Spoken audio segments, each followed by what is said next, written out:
Muy buenas tardes con todos los que se acaban de conectar. Ahí estamos admitiendo poco a poco. Bienvenidos a este taller de fundamentos bursátiles de QS Learning, gracias a nuestro ponente Renzo Morales.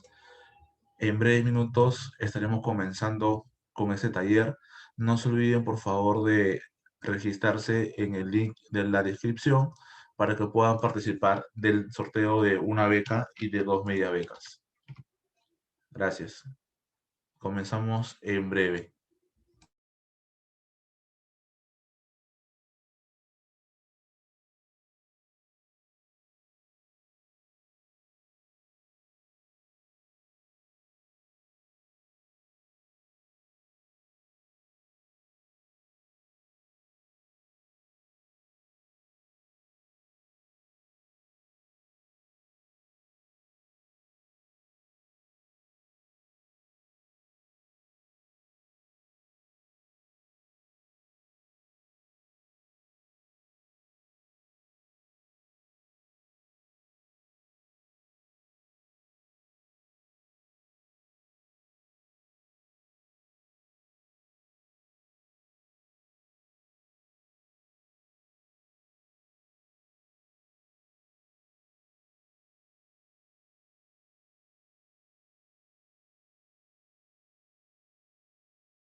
Buenas tardes con todos. Ahí estoy enviando una vez más el link de la inscripción, por favor.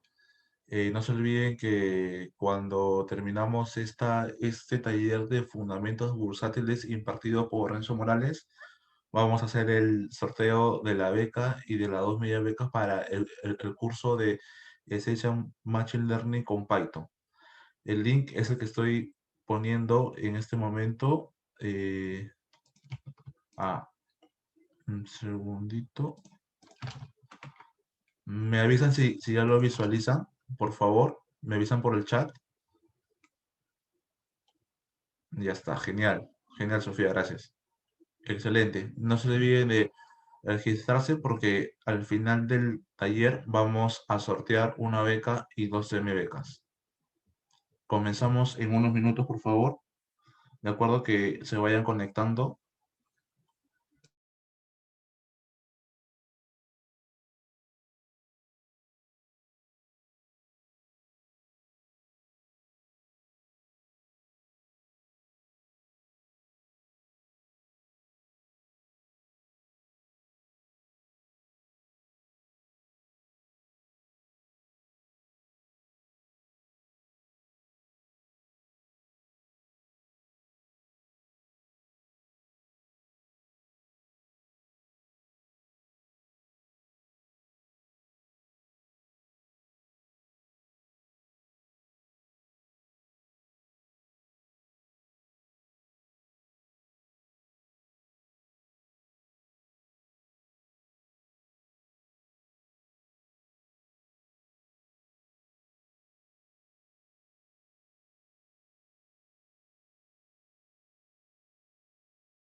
Buenas tardes con todos. Comenzamos en 2 minutos. Esta sesión está siendo grabada para luego poder acceder a este material.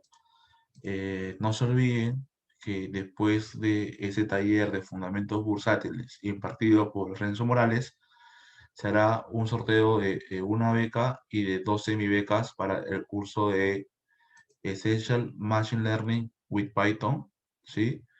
Ahorita voy a colocar el link de la descripción. No se olviden registrarse porque solamente se hará el sorteo con los registrados.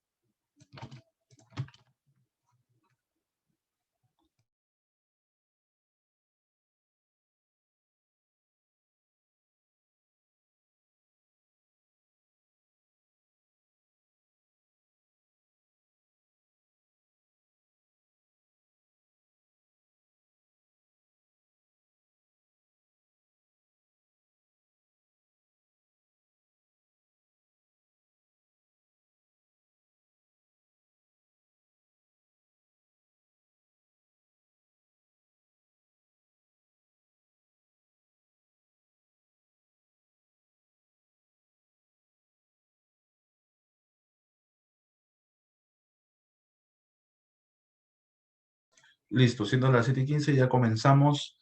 Queremos darles la bienvenida a este taller de fundamentos bursátiles impartido por Renzo Morales. Desde ya le agradecemos por esta deferencia que ha tenido con el equipo. Para presentarles más o menos quién es Renzo Morales, pues Renzo Morales es analista senior de información bursátil en la Bolsa de Valores de Lima. Además, es economista de la Universidad Nacional Mayor de San Marcos. Ha participado en el programa de especialización de finanzas avanzadas impartido por el Banco Central de Reserva del Perú. Ha participado de la especialización de mercado de valores en la SMB y actualmente está llevando el Micromaster en finanzas impartido por el MIT. Bien, bienvenido, Renzo. ¿Estás por ahí? Ya te hemos dado ojos para que puedas proyectar. De acuerdo, gracias. Hola, buenas tardes con todos. A ver, activo primero mi cámara.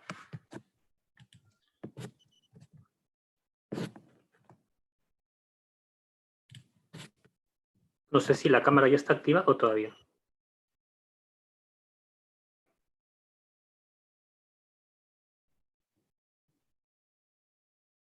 Aún no se te puede ver, Renzo. Se ve tu foto. Ok. Tenemos que cargue un momentito.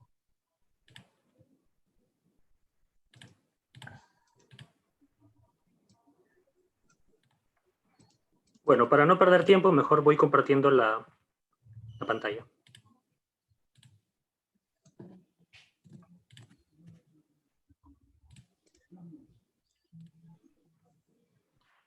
Bueno, ¿me avisan si se ve mi pantalla?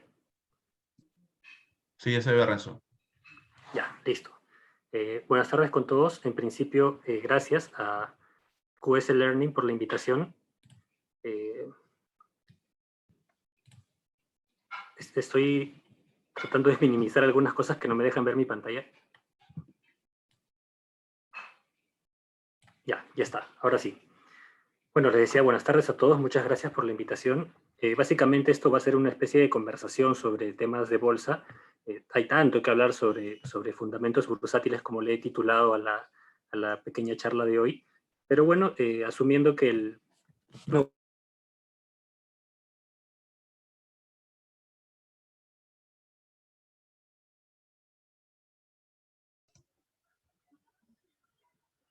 Renzo. disculpen, estaba hablando y estaba en silencio. ¿Ahora sí se me escucha? Ahora sí, Renzo, dale. Disculpen. Aquí la barrita aquí superior se me mueve constantemente, no sé por qué, y no me había dado cuenta que se había activado el silencio. Bueno, les decía que en principio buenas tardes y muchas gracias a QS Learning por la invitación. Tengo entendido que el público está compuesto en su mayoría por estudiantes de pregrado, por lo que he tratado de hacer que la presentación sea sencilla y tenga algunos conceptos básicos que se deben saber, ¿no? Por eso es que la sesión tiene por título Fundamentos Bursátiles. Yo trabajo en la Bolsa de Valores de Lima, como dijeron en la presentación, soy analista senior de información bursátil. En caso deseen contactarme, ahí se encuentran mis datos, el correo electrónico de correo de la universidad, bueno, ya he egresado hace varios años, pero aún lo tengo activo, y mis redes sociales, mi cuenta de LinkedIn, en la que estoy compartiendo contenido sobre temas bursátiles constantemente, y un blog en Instagram en el que básicamente comparto pues, noticias sobre bolsa, ¿no? Soy una persona muy apasionada por lo que hago, me gusta mucho mi trabajo, eh, y la bolsa pues es algo que desde que estaba en la universidad me llamó mucho la atención. Así que tengo ese blog y ahí están mis redes sociales por si desean contactarme. Ahora vamos a iniciar con el contenido. Vamos a hablar en principio sobre qué es la bolsa de valores. Eh, Vamos a conversar un poco sobre cuáles son los participantes dentro del proceso de intermediación bursátil, un poquito sobre qué tipos de instrumentos encontramos en la bolsa de valores. Algo muy importante en lo que me voy a detener es hablar sobre los índices bursátiles, porque bueno, gran parte de las cosas que hago en mi trabajo tienen que ver con el seguimiento de los indicadores bursátiles y estos por excelencia son los índices. Luego vamos a conversar un poco sobre la gestión pasiva en el mercado bursátil y sobre la importancia de la clasificación de mercado, algo que se observa mucho en las noticias, no sé, hay las personas que leen constantemente gestión, semana económica, deben estar al tanto de que cada vez que se habla sobre la clasificación del mercado de la bolsa local, esto trae pues mucho, eh, se habla mucho, las personas se preocupan, entonces es muy importante que conozcamos este concepto, ¿no?, de clasificación de mercado. Bueno, vamos a empezar entonces con un poquito de historia y cuáles son los orígenes de la bolsa de valores. Bueno, esto se remonta pues al siglo XVI en la ciudad de Brujas, que queda en Bélgica, y en esta época existía una familia que se llamaba, bueno, el apellido era Van der Burs. Ellos tenían un edificio muy importante en el cual personas de negocios realizaban sus transacciones. Esto es icónico y bueno, es más, también me lo contaron en mi primera clase en el curso de la SMB que llevé ya hace varios años. Eh, en el edificio de esta familia había un escudo, un logo que era muy propio de aquellas épocas. Y en ese escudo, como pueden ver en la imagen que está en la parte inferior derecha, aparecían tres bolsitas. Es por eso que se le comenzó a llamar de forma general, de forma coloquial, la bolsa a este mercado en el cual estos hombres de negocio realizaban sus transacciones. Luego ya yendo más hacia una bolsa propiamente dicha, como que reconociéndola como el mercado en el cual se transan instrumentos, bueno, se transan valores. Esto ya tiene sus orígenes en Ámsterdam en 1602. Ahí podemos hablar de la primera bolsa de valores. Bueno, y finalmente mencionar que dos de las principales bolsas a nivel mundial, que son la Bolsa de Nueva York y la Bolsa de Londres, se remontan a 1792 y 1801 respectivamente. Este es un primer dato pues un poco curioso para poder tener idea de cómo es que surgió todo este tema de la bolsa de valores y por qué se le llama bolsa a este mercado. Bueno, ahora hablemos ya un poco más del concepto actual de bolsa de valores. Bueno, bolsa de valores es un mercado. En este mercado, el producto o lo que se negocia son títulos valores. Aquí participan, como en cualquier mercado, demandantes y ofertantes. Los demandantes y ofertantes ofrecen capital. Los demandantes son las compañías que listan sus valores, por ejemplo, que tienen acciones en el mercado, que han listado sus acciones o que han emitido bonos. Y los ofertantes de capital son los inversionistas que desean realizar sus inversiones en el mercado bursátil para obtener una rentabilidad, sea a corto o a largo plazo. Ahora, para poder acceder al mercado bursátil no lo podemos hacer sin hacerlo mediante un intermediario. Hay intermediarios, son sociedades mediante las cuales los inversionistas pueden acceder a invertir en el mercado bursátil. Entonces, las bolsas de valores son empresas privadas que básicamente lo que hacen es proveer de los mecanismos que permiten que las operaciones se realicen en el mercado de valores. Tenemos aquí algunos ejemplos de las principales bolsas de valores, como son la Bolsa de Nueva York, la Bolsa de Nasdaq y la Bolsa de Commodities de Chicago. La Bolsa de Nasdaq pues icónica por ser una bolsa en la que se transan principalmente acciones tecnológicas, ¿no? Ahí encontramos a Tesla, por ejemplo. Ahora que ya hemos definido o más o menos hemos explicado qué es la bolsa de valores, como este mercado en el que se transan instrumentos financieros, títulos, valores, pasemos a hablar de qué es un mecanismo centralizado de negociación, que es un concepto importante y que va muy relacionado a lo que es la bolsa de valores. Y este mecanismo centralizado de negociación es un mecanismo en el que se interconectan los compradores y los vendedores, con el objetivo de poder realizar sus transacciones. Tenemos distintos mecanismos centralizados de negociación. Por ejemplo, el principal, el que actualmente, incluso también en la bolsa local es el más importante, es la rueda de bolsa. Pero también tenemos otros mecanismos centralizados de negociación, como el mecanismo de instrumentos de emisión no masiva, donde se negocian pues, pagarés, facturas, en tanto que en la rueda de bolsa se negocian los instrumentos tradicionales como las acciones, los bonos, operaciones de reporte y demás.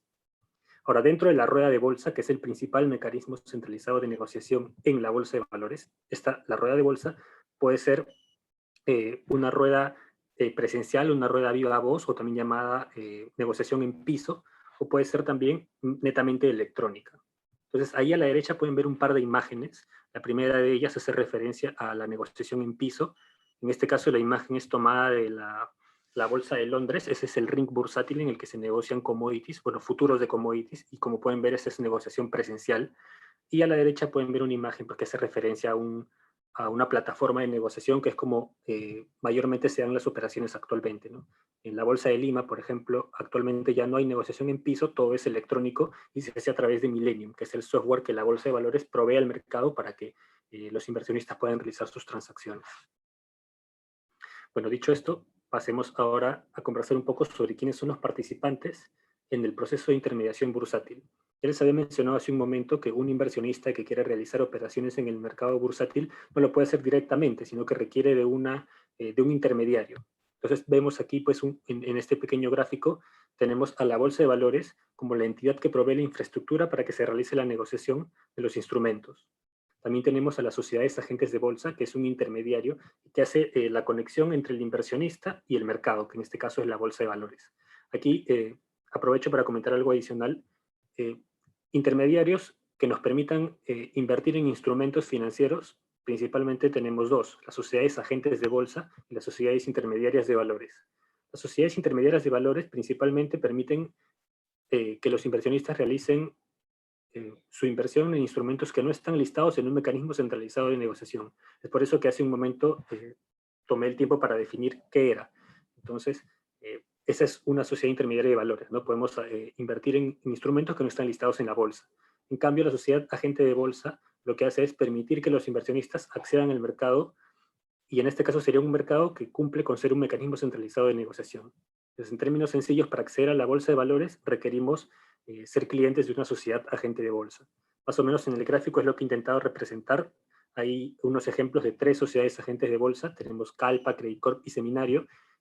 Tenemos muchísimas más de 20 sociedades agentes de bolsa en el mercado local. Estas son algunas, simplemente a modo de ejemplo. Y bueno, ahí tenemos a la izquierda unas imágenes que hacen referencia al vendedor y al comprador. Estos son los inversionistas que quieren ingresar al mercado de valores y lo hacen siendo clientes de una sociedad agente de bolsa. Esta sociedad agente de bolsa le permite al inversionista realizar sus inversiones en la bolsa de valores.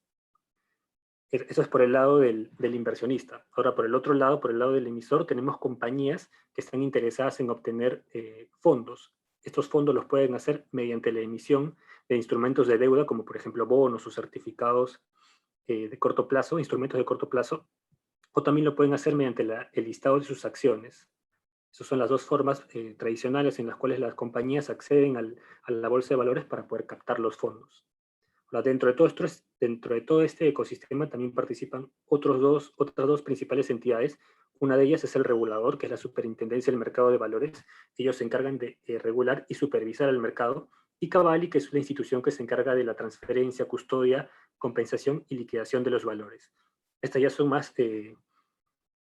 labores más técnicas, ¿no? Ya no propiamente el proceso de inversión, pero también son importantes. Y aquí que les mencionaba hace un momento de los emisores, estos emisores, como son las entidades que ofertan sus valores al mercado, tienen ciertos deberes que cumplir contra el mercado. Por mencionar algunos de ellos, ellos tienen que revelar información constantemente al mercado para que los inversionistas que están invirtiendo en sus instrumentos puedan tomar las decisiones de forma correcta.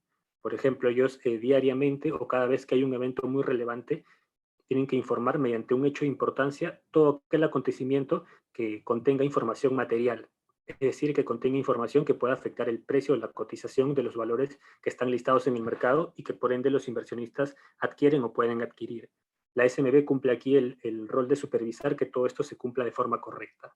Entonces, más o menos, esta es la forma en la cual funciona el mercado bursátil y estos son los principales participantes. Hay muchos más, bueno, hay más en realidad, pero lo principal es esto.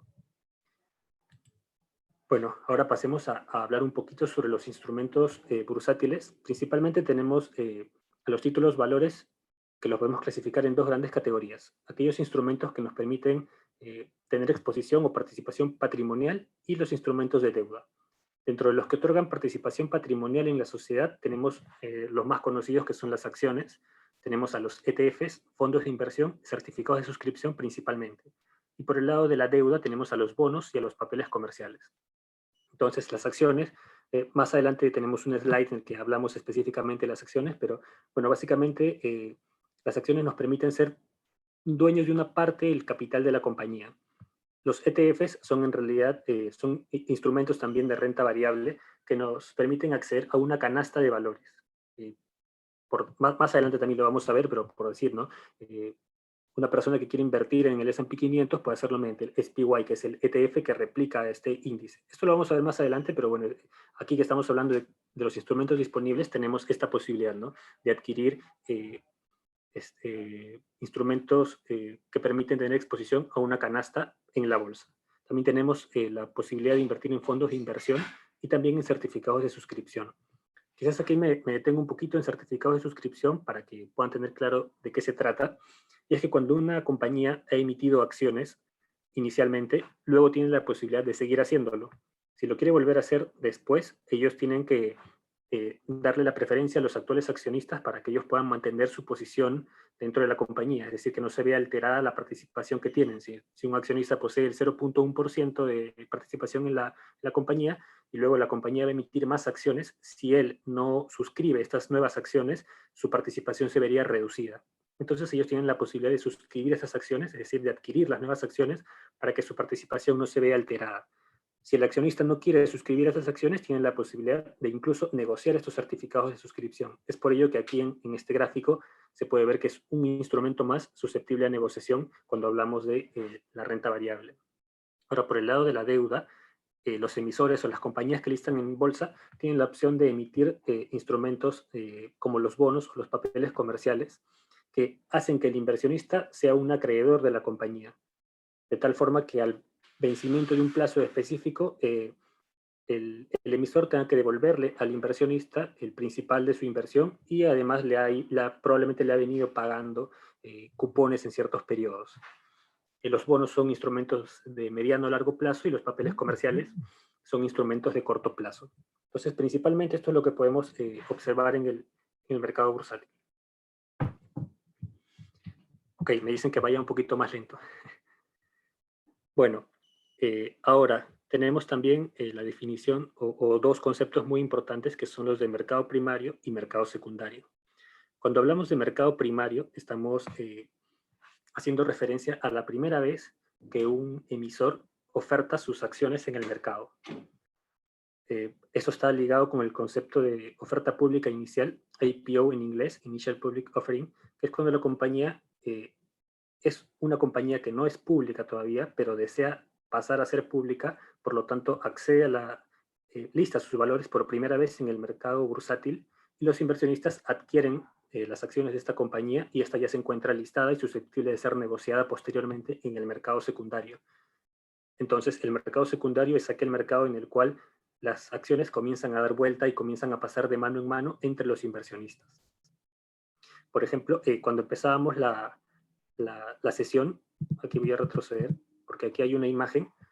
Esta imagen es una foto tomada de cuando la compañía Zoom hizo su IPO, es decir, cuando hizo su oferta pública inicial de valores. Y ya luego lo que se negocia en el mercado bursátil a través de la rueda o a través de las plataformas como Millennium ya es negociación en el mercado secundario. Ahora hablemos un poquito de las acciones. Como ya les había mencionado hace un momento, las acciones son títulos valores emitidos por una sociedad que le otorga a su propietario la calidad de ser accionista de la compañía. Quizás aquí todavía es un poco abstracta la definición, pero vamos a entenderlo un poco mejor viendo la clasificación. Y aquí es importante porque varias veces he notado que no se tiene claro la correcta clasificación de las acciones, pero bueno, aquí las he dividido en dos, por representatividad y por los beneficios que otorga. Por la representatividad tenemos que las acciones pueden ser de capital o de inversión, y por los beneficios que otorga pueden ser comunes o preferentes. Cuando hablamos de acciones de capital, hacemos referencia a que estas acciones le otorgan a los accionistas eh, una participación dentro del capital de la compañía, en tanto que las acciones de inversión solamente otorgan derechos económicos. O sea, si tú compras una acción de capital, eres dueño de una parte ínfima de la compañía, pero eres accionista que tiene participación en el capital de la compañía.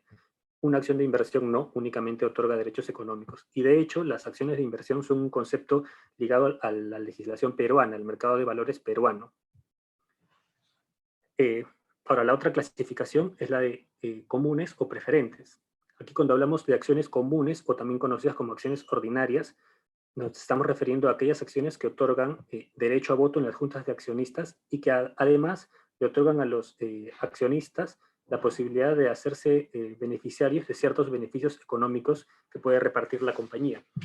Y esto es porque las acciones, cuando un inversionista adquiere acciones, tiene dos principales fuentes de hacer dinero. Una de ellas es la revalorización del capital. No sé, compró a un precio X y en un tiempo el precio ha subido a X más algo. Y el otro es mediante la entrega de los beneficios que la compañía va realizando, como son los dividendos o las acciones liberadas. Entonces, las acciones comunes, como les decía hace un momento, otorgan el derecho a voto en las juntas de accionistas y además les permiten participar de los beneficios económicos que reparte la compañía. En tanto que las acciones preferentes no otorgan derecho a voto, pero a cambio otorgan beneficios económicos que son más elevados que los que otorgan las acciones comunes. Ok, voy a ir un poquito más lento. Ahora, también tenemos otra forma de clasificarlas, que es que las acciones se pueden dividir en clases. Podemos tener clase A, clase B o clase C. Aquí más o menos he tratado de ilustrar en la parte superior derecha algunos ejemplos de acciones. Tenemos ahí, por ejemplo, para que puedan leerlo junto conmigo, las acciones de Alicorp, Alicor C1 y Alicor I1. Aquí la primera de ellas hace referencia a la acción de capital y la segunda hace referencia a la acción de inversión. Ahora, hace un momento les decía las acciones de capital y de inversión, pero a su vez las acciones de capital pueden ser también comunes o preferentes. Tenemos ahí un segundo ejemplo que son las acciones del Banco Pichincha, BPICH C1 y BPICH PC1. La primera de ellas es una acción común y la segunda de ellas, como pueden ver que tiene una P antes de la C, esa es una acción preferente. Ahora, cuando hablamos de las clases, tenemos también aquí un ejemplo del mercado local y uno del mercado extranjero. Tenemos que Volcan tiene listadas en la Bolsa de Valores de Lima acciones de clase A y acciones de clase B. Estas acciones de clase B pues, son las más líquidas, las que podemos ver que junto con las de Alicor son de las más líquidas en el mercado peruano. Y también en el mercado internacional podemos ver acciones que tienen distintas clases. Por ejemplo, si vemos el caso de Google, Google, la que termina en L, es la acción de clase A. Esta acción otorga derecho a voto y además otorga derecho a beneficios económicos, en tanto que la clase C únicamente otorga derecho a los beneficios económicos.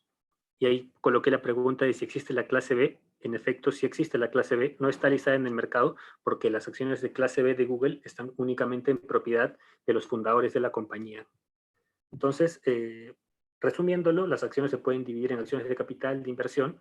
Las de capital, a su vez, pueden ser acciones comunes o preferentes y además las acciones también pueden diferenciarse en clases.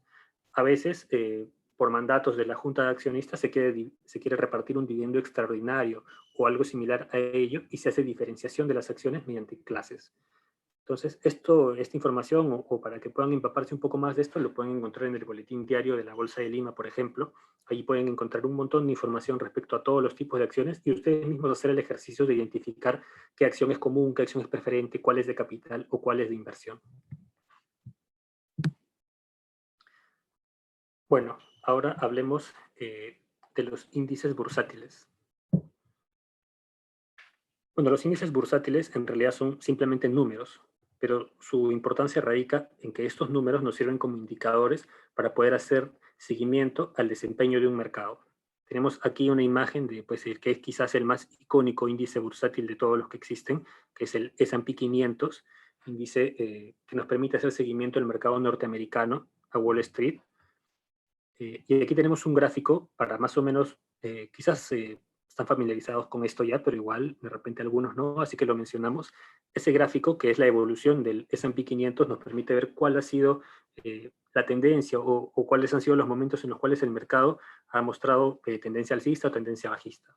Podemos ver en la parte final del gráfico, por ejemplo, una gran caída, ¿no? Esta gran caída se referencia eh, al estallido de la crisis del coronavirus, a la pandemia que incluso ahora venimos de la cual formamos parte todavía. Pero también podemos ver cómo el mercado se recuperó. Y de esta gran caída, ahora incluso ya está por encima de los niveles prepandemia. Entonces, en este caso, los índices y la evolución de los índices nos permiten hacer seguimiento a cómo está el mercado. Ahí hay algunas flechitas que hacen referencia a cómo leer el índice. SPX es el ticker mnemónico del índice en mención, en tanto que ese número son los puntos en los cuales está medido el índice.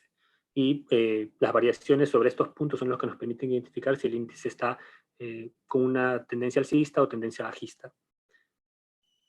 Hay uno de los principales indicadores, pues, que es el retorno, el retorno del índice, que nos permite saber cómo es que le está yendo al mercado en general. Ahí hay uno que está en la parte de abajo que dice YTD, que es el Year to Date, que es en lo que va del año cuánto está rindiendo el índice. Para el momento en el cual se tomó esta captura, iba a 3.24% arriba el S&P 500.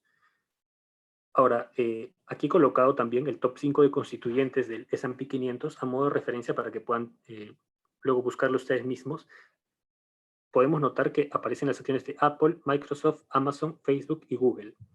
Este grupo, conocido como FAMG, con M y G al final, de por sí ya es un grupo muy importante, son las FAMG, y hay índices que replican estas acciones porque son acciones muy importantes y son las que explican gran parte del comportamiento de este índice. Si bien el S&P 500 está compuesto por 505 empresas, pese a que es 500, tiene 505 componentes, estas 5 acciones son muy importantes para ese índice porque representan una gran porción de todo este índice en general.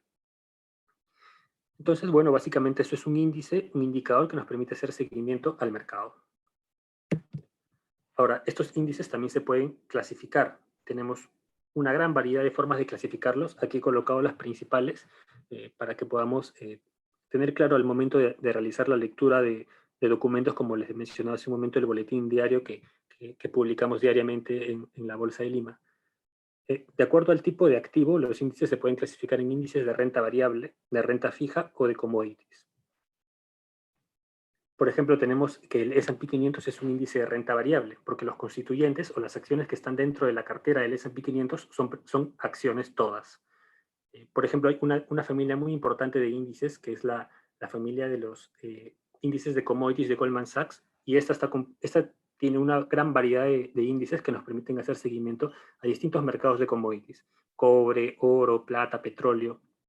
Entonces, de acuerdo al tipo de activo, los índices también se clasifican. Ahora, de acuerdo a la representatividad también, y eso es muy importante al momento de hacer seguimiento del mercado, tenemos que los índices composite son aquellos índices en los cuales todas las acciones que están listadas en ese mercado están también en ese índice. Por ejemplo, el Nasdaq Composite es un índice en el cual encontramos a todas las acciones que están listadas en el mercado de Nasdaq. Un índice broad, por el contrario, es un índice que intenta representar a todo el mercado, pero no incluye a todas las acciones que están listadas en él, sino a una parte, pero una parte que hace que sea representativo el índice. Si nos centramos en el mercado local, por ejemplo, el S&P BBL Perú General es un índice amplio o índice broad del mercado. En tanto que cuando hablamos de un índice benchmark, estamos conversando sobre un índice que tiene dentro de sí o que sus constituyentes son las acciones blue chip de ese mercado, las principales acciones o las mejores acciones, por así decirlo. Si el Perú General es el índice amplio del mercado local, el índice benchmark del mercado local es el Perú Select. Y si hacemos la comparación sobre el mercado norteamericano, el S&P 500 sería la versión amplia o versión broad y el S&P 100 sería la versión benchmark. Ahora, si hablamos de la ponderación, tenemos índices de capitalización, de precios, de liquidez y demás. Actualmente los más difundidos y los que más podemos encontrar son los índices de capitalización.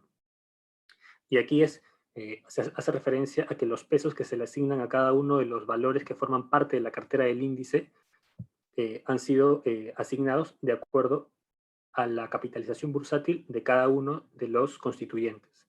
En cambio, cuando es de precios, en vez de ser la capitalización bursátil, lo que interesa para asignar los pesos son los precios, y de liquidez es el indicador de liquidez, ¿no? El indicador de qué tanto las acciones rotan en el mercado.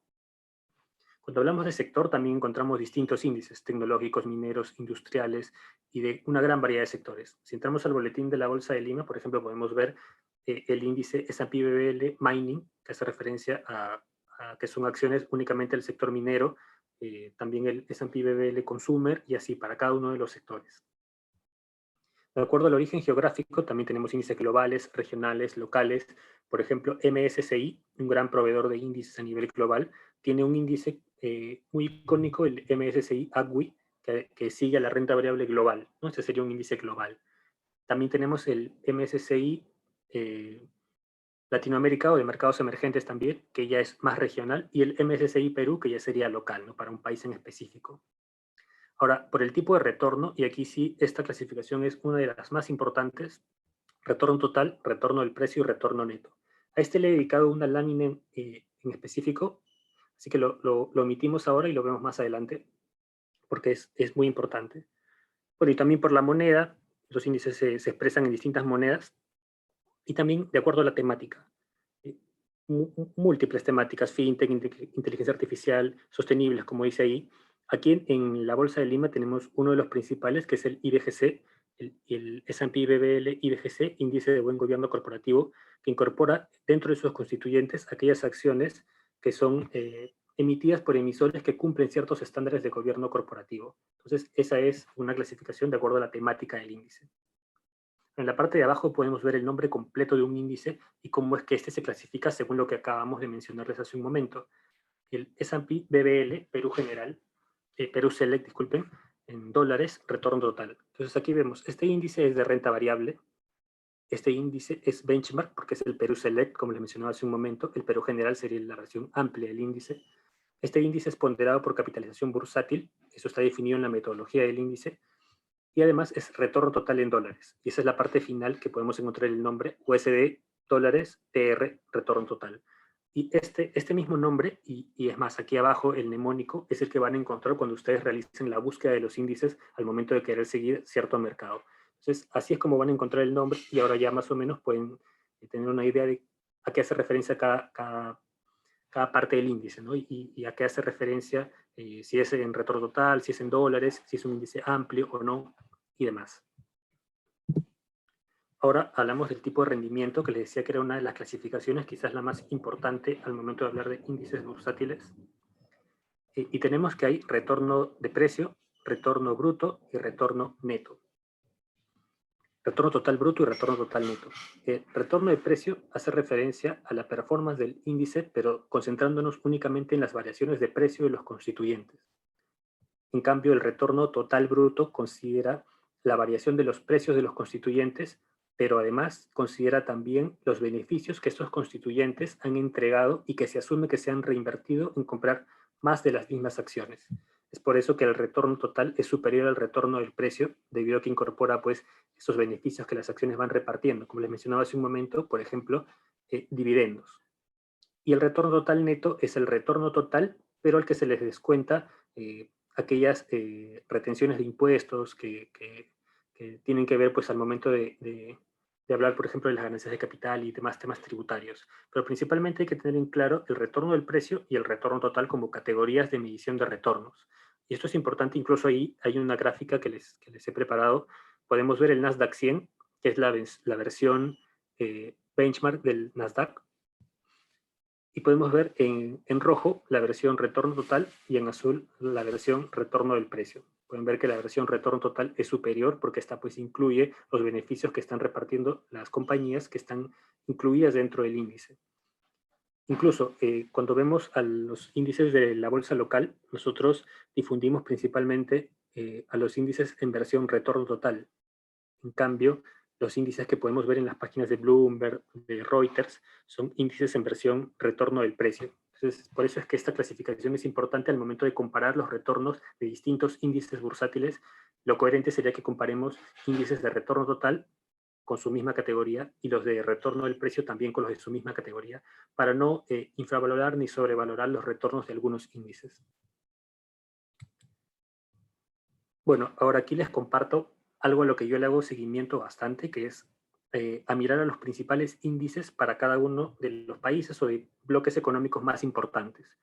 Entonces, para seguir el mercado estadounidense, tenemos como principales índices el S&P 500, del cual ya hemos estado hablando desde hace un momento, el Dow Jones, el Nasdaq 100 y el Russell 2000. Bueno, aquí el Dow Jones es un índice de precios, también esto ya lo hemos definido hace un momento. El Nasdaq 100 es una versión benchmark del Nasdaq Composite, que es como que el índice más amplio, el Composite donde están todos los valores, y el Russell 2000 nos hace referencia a acciones de pequeña capitalización en el mercado norteamericano, pero por excelencia seguimos al S&P 500. Ahora, para el mercado europeo, si quieren ver cómo le está yendo a Europa, lo que pueden hacer es realizar seguimiento al Stoxx 600. Este es el índice por excelencia para el mercado europeo. Si entran a la página de CNBC y a la web de Bloomberg y se ponen a leer la redacción de las noticias que las comparten todos los días al cierre de la rueda, pueden ver que hacen referencia por el lado del mercado norteamericano al S&P 500 y por el lado del mercado europeo al Stoxx 600. Además, ya en el mercado europeo, si queremos ir por países, tenemos principalmente al DAX para Alemania y al FTSE 100 para Londres o para Inglaterra. Eso es por el lado de Europa. Por el lado de Asia, principalmente al CSI 300, índice benchmark del mercado chino, y al Nikkei 225 de Japón. Aquí aprovecho en comentar CSI 300 y los índices que he mencionado anteriormente, todos son de capitalización, salvo el Dow. Y aquí en Japón tenemos al Nikkei 225, que también es un índice de precios. Pero si quieren hacerle seguimiento utilizando un índice de capitalización, podrían ver el TOPIX, que es otro índice también para el mercado japonés. Ahora, si hablamos del mercado latinoamericano, tenemos al IPC de México, al IPSA de Chile y al Colcap de Colombia. En tanto que para el mercado peruano, pues el índice benchmark, el principal índice, es el Perú Select.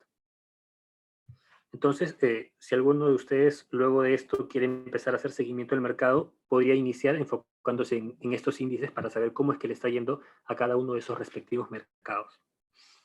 Ya luego, si quieren saber más del índice, si quieren ya hacer un análisis un poco más detallado y que quizás aquí en QS Learning les han venido enseñando ya temas de riesgo, de retorno, pueden buscar unos documentos que se llaman fact sheet. En estos fact sheet encuentran mucha información del índice y se van actualizando cada fin de mes. Aquí, por ejemplo, tomé el fact sheet del S&P 500. Pueden ver ahí un gráfico. Abajo pueden encontrar indicadores fundamentales. También encuentran datos de la performance del índice y también los constituyentes, o bueno, los principales constituyentes del índice. Entonces, para saber más de los índices, recuerden, pueden visitar los fact sheet.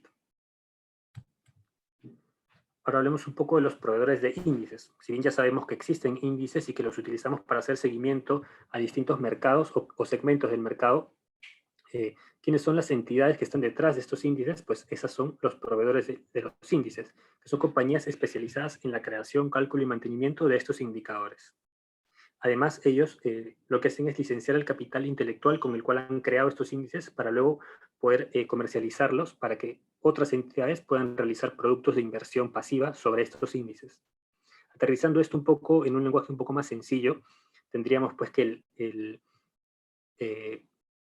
S&P 500, que es un índice, a su vez puede tener un producto de inversión pasiva, que es el SPY, que es un ETF en el cual es un ETF que replica el comportamiento del S&P 500 y en el cual los inversionistas pueden invertir de forma directa, porque en el índice no se puede invertir. El índice es únicamente un indicador.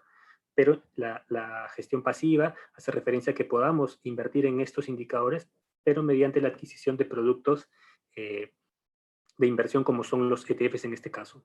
Entonces, volviendo a los proveedores de los índices, ellos para crear un índice definen una metodología para todos los índices y ellos los encuentran en las páginas web de cada uno de los proveedores de índices. Ahora, el cálculo del índice se realiza una vez que se han definido quiénes van a ser los constituyentes y cuáles van a ser los pesos de estos. Estos pesos se definen en función de si el índice va a ser de capitalización, de precios, de liquidez o de cualquier otra de las clasificaciones que ya hemos venido viendo hace un momento.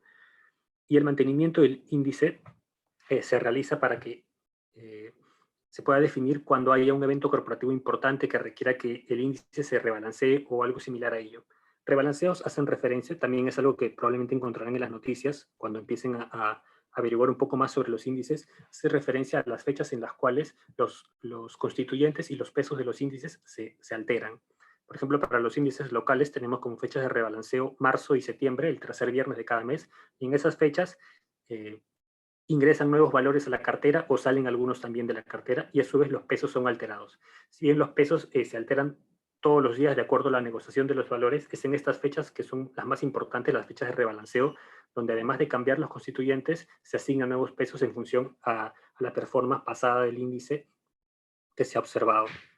Entonces tenemos como principales proveedores de índices a S&P, Dow Jones Índices, MSCI, uno de los principales proveedores a nivel global, Bloomberg, que también tiene una gran variedad de índices. Yo particularmente sigo mucho los índices de monedas de Bloomberg y el FTSE Russell. Permítanme un momento que voy a tomar un poco de agua.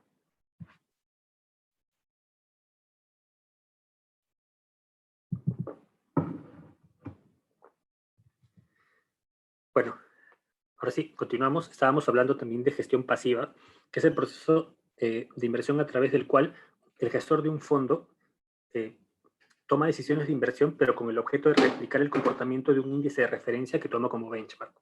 Por eso les mencionaba hace un momento un índice icónico del que ya hemos estado hablando a lo largo de toda esta sesión, el S&P 500, es un índice porque nos permite hacer seguimiento del mercado, pero a la vez si queremos invertir en este índice lo podemos hacer, pero no directamente en el índice, sino a través de productos de inversión como lo son los ETFs o también los futuros, las opciones. Y aquí por eso podemos ver en la parte inferior el SPY ETF del S&P 500. Proveedores de ETF también hay un montón. Tenemos aquí BlackRock, bueno, hay shares de BlackRock, State Street. Este State Street pues es el proveedor del SPY, del cual hemos venido hablando, y Direction, que también provee de ETFs para poder realizar inversión pasiva en índices bursátiles. Entonces, cuando hablamos de gestión pasiva, hacemos referencia a poder invertir en indicadores económicos. Tenemos aquí, para el mercado local, el que es por excelencia el instrumento con el cual un inversionista extranjero puede tener exposición al mercado local, que es el EPU. Este EPU es un ETF que sigue un índice que es preparado por MSCI, el MSCI o el Perú Capet. Entonces, un inversionista extranjero que quiere tener exposición en el Perú lo puede hacer mediante el EPU, comprándolo en el mercado internacional, o podría también venir al Perú y comprarlo en Lima. El EPU está listado en la Bolsa de Nueva York, pero también está listado en la Bolsa de Valores de Lima mediante la modalidad de agente promotor. En un momento les explico esto del agente promotor. Pero vemos aquí un gráfico, pues aquí tenemos el EPU. Pueden ver la evolución del EPU en color rojo y pueden ver también al índice del cual el EPU se deriva, que es el MSCI o el Perú Capet. Entonces pueden ver cómo es que el proveedor del índice, no, el oferente del ETF trata de replicar lo máximo que puede al índice. Es por ello que pueden ver que las gráficas tienen prácticamente el mismo comportamiento. Entonces, alguien que quiere invertir en Perú, quiere tener exposición al Perú y que tiene como benchmark al MSCI o al Perú Capet, lo que haría sería invertir en el ETF EPU. Bueno, ahí el EPU tiene 25 constituyentes y ahora sí, volviendo a lo del agente promotor, y es que en la Bolsa de Lima tenemos la opción de adquirir también instrumentos que no están listados originalmente en el mercado local.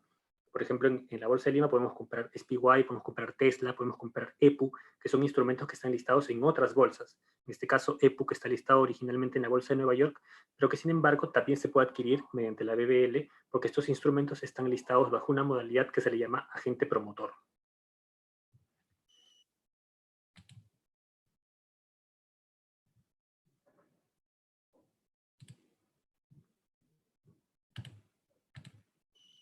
No sé si se está viendo mi pantalla porque creo que apreté algo que no, sin querer. A ver si alguien me dice en los comentarios si se puede ver la pantalla. Sí se puede ver, Renzo, sí se Ah, puede ya. ver. Ok, Genial. gracias. Bueno, ahora hablando un poco de la clasificación de mercado, y que esto es algo que se menciona mucho en las noticias, y es que los proveedores de índices también cumplen una función importante, que en este caso es la de clasificar a los países o a los mercados en tres grandes categorías, que son mercados desarrollados, mercados emergentes y mercados fronteras. También hay una cuarta categoría standalone, pero es como que los que no pertenecen a ninguna de las otras tres. Entonces, para que un proveedor de índices clasifique a un país o mercado en una de estas tres grandes categorías, consideran el desarrollo económico del país, el tamaño y liquidez de su mercado de capitales y el nivel de acceso al mercado, el nivel de acceso que tienen los inversionistas extranjeros en este mercado. Actualmente, como podemos ver en el gráfico, nuestro país, el Perú, está dentro del índice de mercados emergentes. Sin embargo, a lo largo de los últimos años, se ha tenido el temor o el proveedor de índices ha sugerido que va a evaluar la potencial clasificación de que nuestro país deje de ser considerado un mercado emergente y pase a ser considerado un mercado frontera.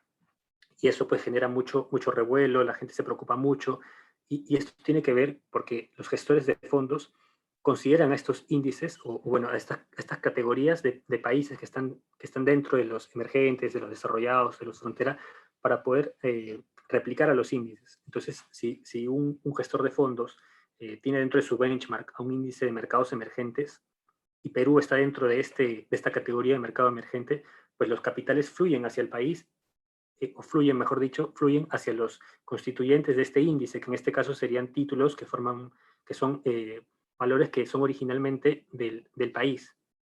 Entonces es importante que nuestro país forme parte de los índices, bueno, en este caso que se mantenga como un mercado emergente, porque de pasar a una categoría inferior como la es la de los mercados frontera, una gran variedad o una gran cantidad de capital invertido por parte de los extranjeros saldría de nuestro país.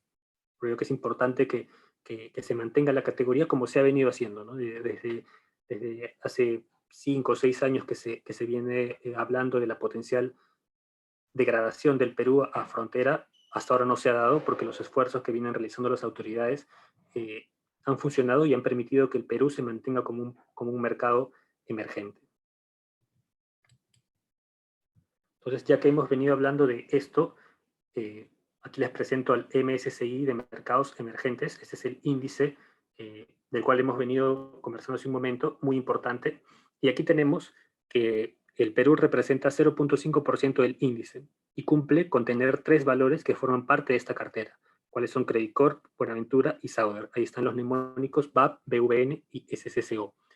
Estos valores peruanos forman parte del índice y justamente nuestro país es considerado un mercado emergente porque dentro de la metodología del índice de mercados emergentes se define que por lo menos 3 títulos deben cumplir con los requisitos de tamaño y liquidez para poder ser considerados dentro de este índice.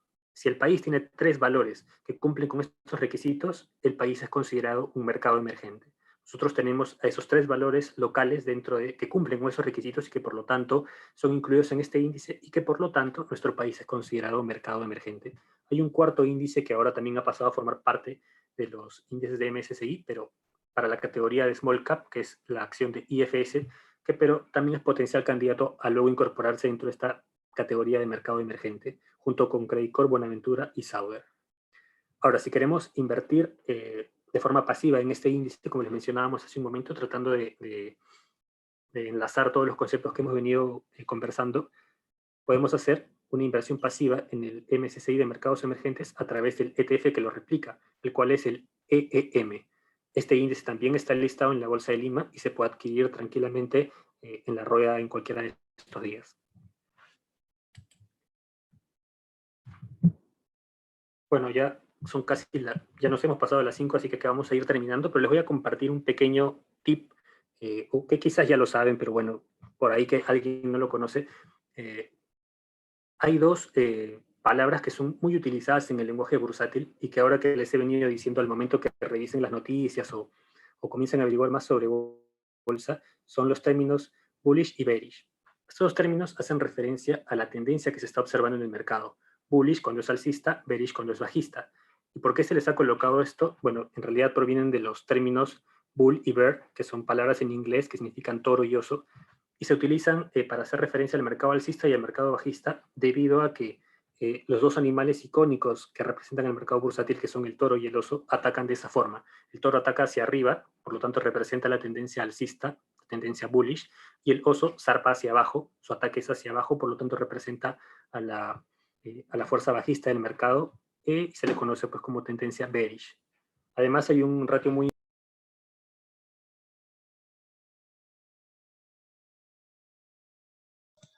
Renzo, te has muteado.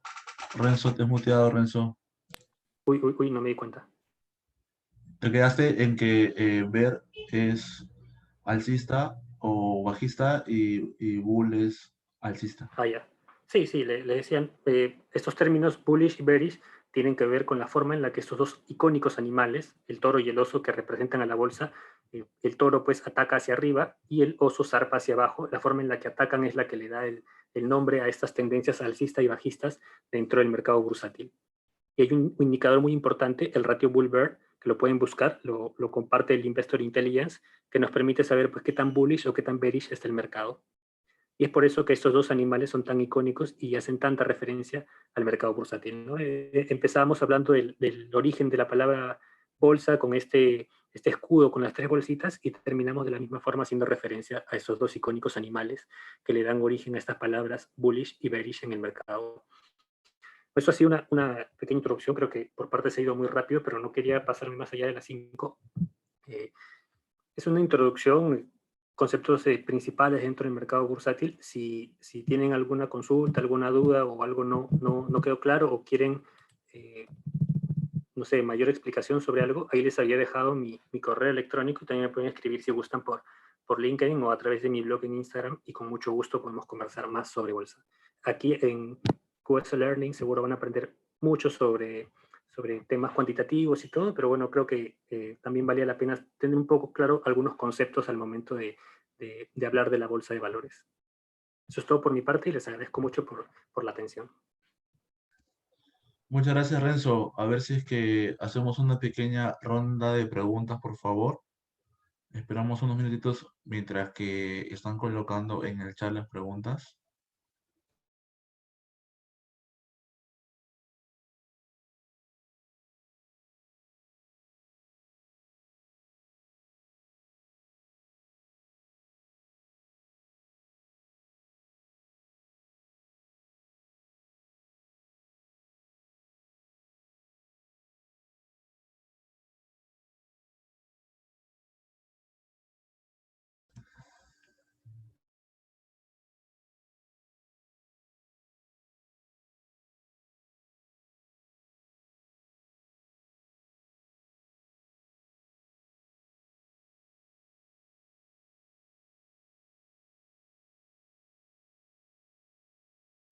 Renzo, hay una primera pregunta aquí.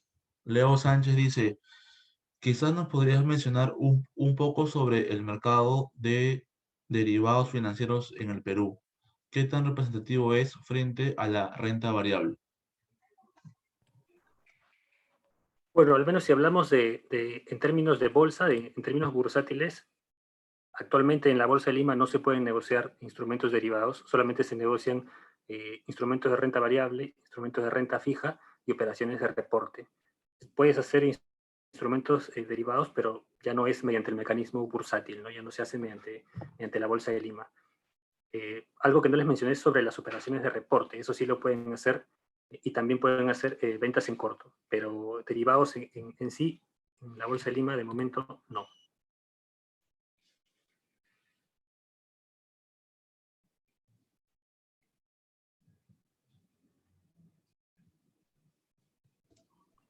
Ahí he visto la segunda pregunta sobre la rentabilidad que obtiene una acción. A ver. Bueno, para medir la rentabilidad de una acción puedes utilizar varios indicadores. Eh, Nosotros compartimos en el boletín diario de la Bolsa de Lima, si nos centramos en instrumentos locales, hay un indicador que se llama el índice de lucratividad, que también se le puede conocer como rendimiento bursátil. Este indicador del índice de lucratividad o rendimiento bursátil lo que hace es medir la variación que está teniendo el precio, pero además incorpora también un factor de corrección relacionado con el reparto de las utilidades no, con el reparto de los beneficios, disculpa, que esta otorga. O sea, si tú, una opción que tienes es dividir el precio de hoy entre el precio de ayer menos 1 y te va a dar pues un número que es el, el, la variación que ha tenido el valor en ese día, pero ¿qué sucede si ha repartido beneficios? Pues en ese caso, el precio anterior tendría que corregirse. Esto se hace mediante el índice de lucratividad. Entonces, tienes la opción de ver la rentabilidad del precio o ver la rentabilidad total. Y eso también está relacionado con lo que les mencionaba al momento de hablar de los índices, que tenemos la opción de tener el índice del retorno del precio o del retorno total, ¿no? Lo mismo sería para medir la rentabilidad de la acción. Tienes la posibilidad de medir el rendimiento en función de solamente de su precio o también considerando los repartos de beneficios que potencialmente haya tenido la acción.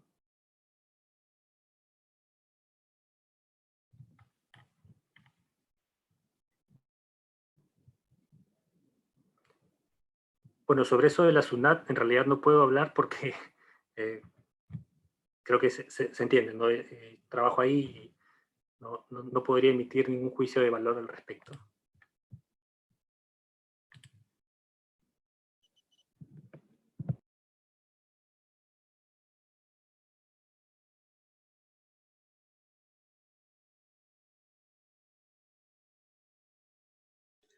Genial, Renzo. Entonces, a ver, la pregunta de Michael no se podrá responder.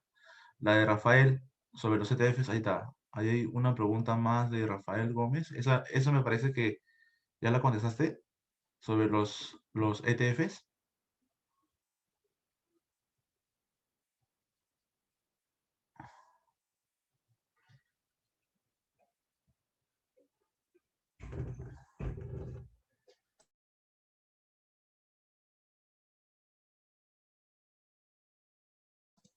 Renzo, estás muteado otra vez. Creo que hay un botón ahí que te juega una mala pasada, amigo.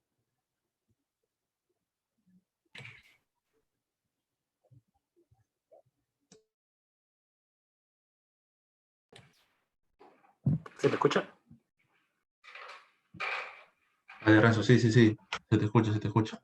Allá. Sí, sorry. No sé, le daba clic a silenciar, pero no se quitaba el silencio. Ya. Ya, estoy abriendo el chat.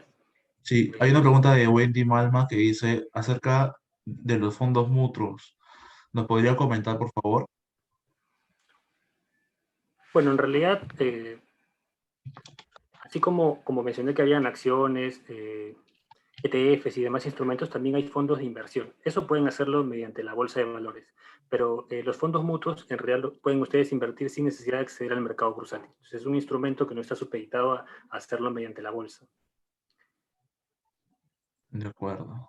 Y también pues permiten obtener exposición a canasta, ¿no? Es algo similar a los ETFs, pero los ETFs son en realidad un mecanismo bursátil. Los fondos mutuos no lo son.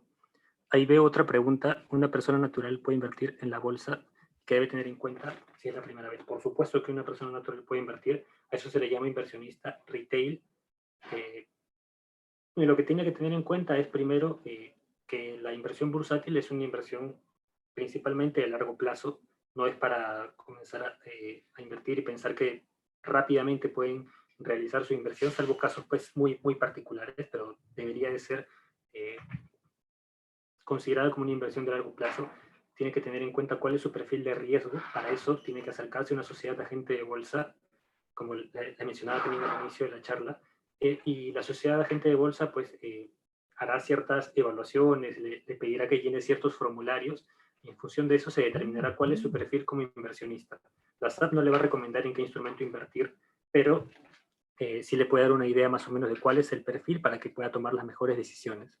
Ahora, sobre las cantidades mínimas para invertir, en realidad no hay una cantidad mínima porque se pueden comprar acciones, bueno, los precios de las acciones van desde centavos hasta miles de dólares, pero hay que tener en cuenta que hay que pagar comisiones, hay que pagar impuestos luego al momento de realizar la venta de las acciones. Entonces, cuando se acerquen a la sociedad de agente de bolsa y dependiendo de qué instrumento quieren adquirir, podrán ser asesorados sobre cuál es el monto eh, que les conviene en ese momento en función a en qué quieren invertir, ¿no?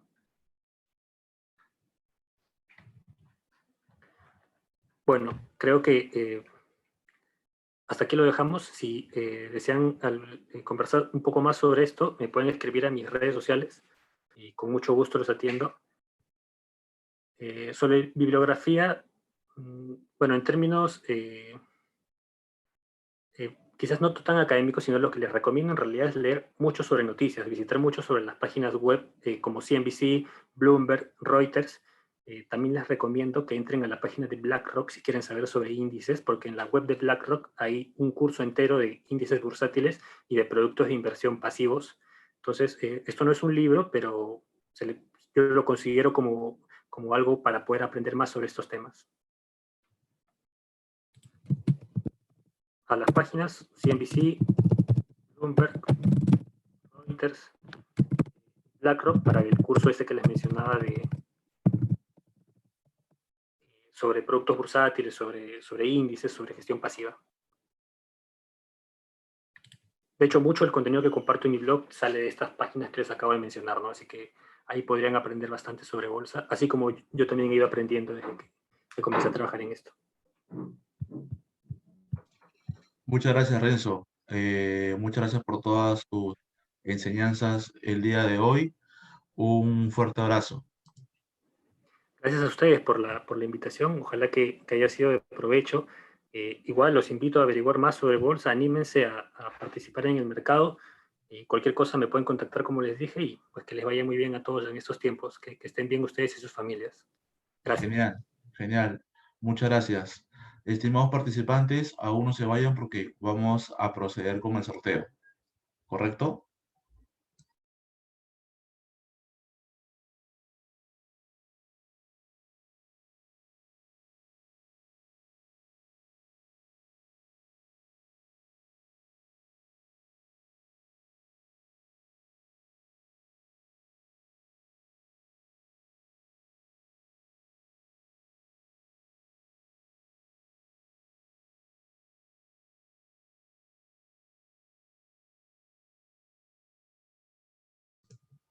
Ya. ¿Se me escucha? Por favor, pongan en el chat si ya se escucha para proceder con el sorteo. Si se escucha, dice.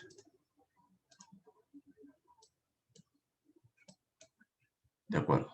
Sí, sí, ya, genial. Vamos a proceder con el sorteo. Acá están todas las personas que se han inscrito, absolutamente todas. Vamos a sortear primero la primera beca. Están todos. Hemos eliminado duplicados porque varias personas se han inscrito más de una vez. Están todas las personas.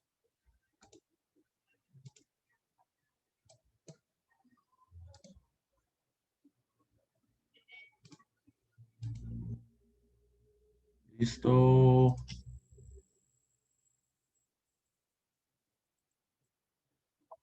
El primer ganador es, la primera ganadora es Wendy Malma Villar. Por favor, si puede escribir en el chat que esté aquí presente. Wendy Malva. Wendy Malva, me parece que sí estaba. Presente. Genial. Muchas felicidades, Wendy. En estos momentos te vamos a mandar el chat del WhatsApp para que puedas comunicarte. Ahí está el primer. Ahí está la primera media beca. Ahora vamos con la segunda media beca.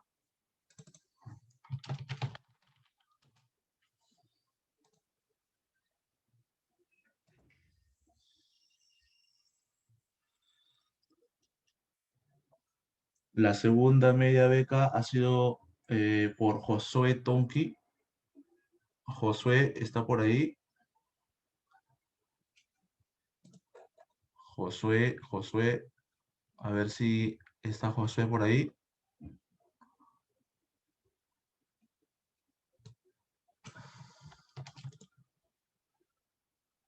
Josué está. Si está, por favor, que pueda hablar. Si no está, para poder volverlo a sortear. A ver si está Josué.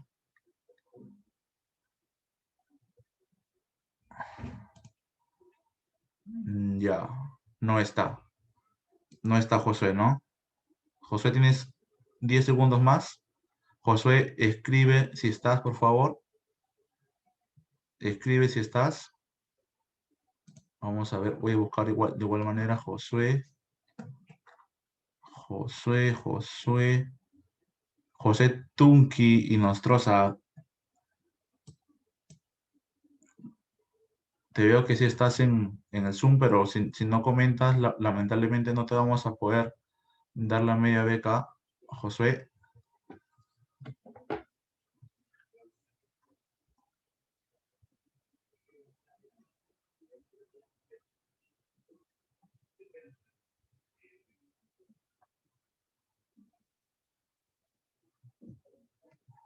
bueno,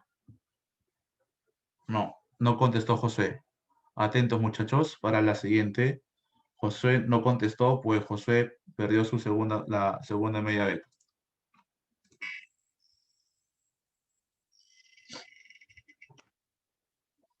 Y el ganador es Milton César Nicolás Bruno. Milton César Nicolás Bruno se encuentra.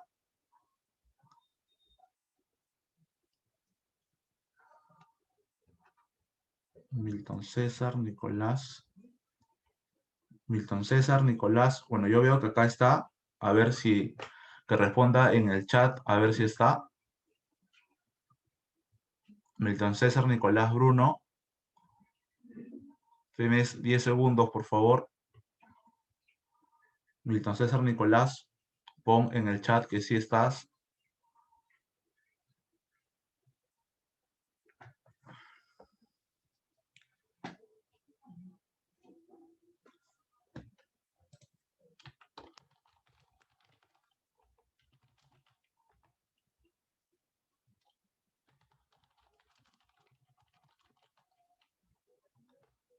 Ya, perdió. Otro. Estamos con el tiempo. Otro. Milton César se perdió su oportunidad. Otro. Gerson Rosell Zárate. Gerson Rosell.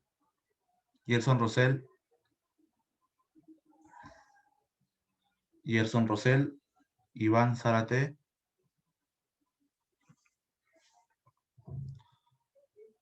No, tampoco está. Otro.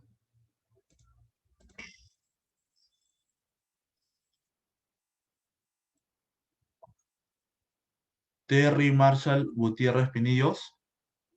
Terry Marshall Gutiérrez Pinillos. Ahí está Marshall Pinillos. Genial, felicidades Marshall. Vamos a, vamos a desmutearte para que puedas hablar. A ver, Sí, listo, profesor. genial, genial, genial Terry Marshall. Ujú, Comunícate con el WhatsApp para ujú. que puedan hacerte las gestiones para la segunda media beca. Ok, listo, gracias. Y por último, vamos a por la beca completa.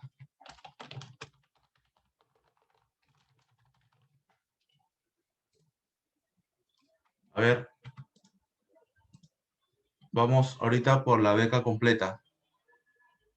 Por la beca completa.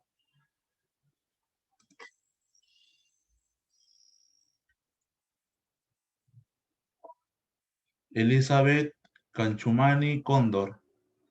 Elizabeth Cachumandi Cóndor está en el chat.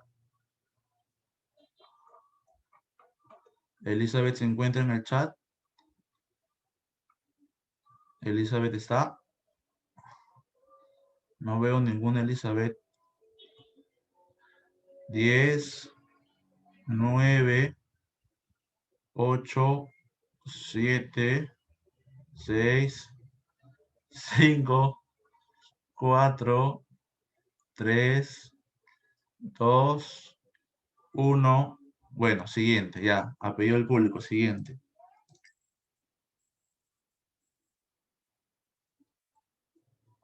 El ganador de la beca es Richard Ramos Flores.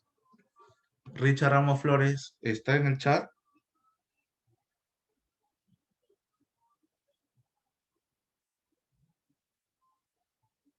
Richard Ramos Flores está en el chat. Martín, ¿me escuchas? Hola, hola Sí, soy yo. Richard, ahí está, presente. Genial, Richard, felicitaciones. Has sido ganador de la beca completa. Gracias, gracias.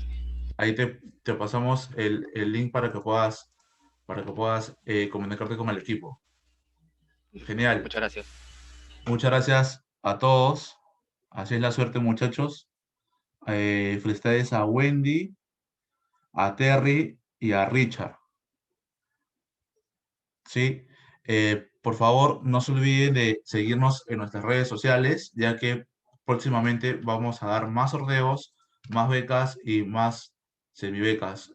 No se olviden también, por favor, de completar la encuesta, dado que esta encuesta nos va a permitir abrir los próximos cursos para que ustedes puedan llevarlos.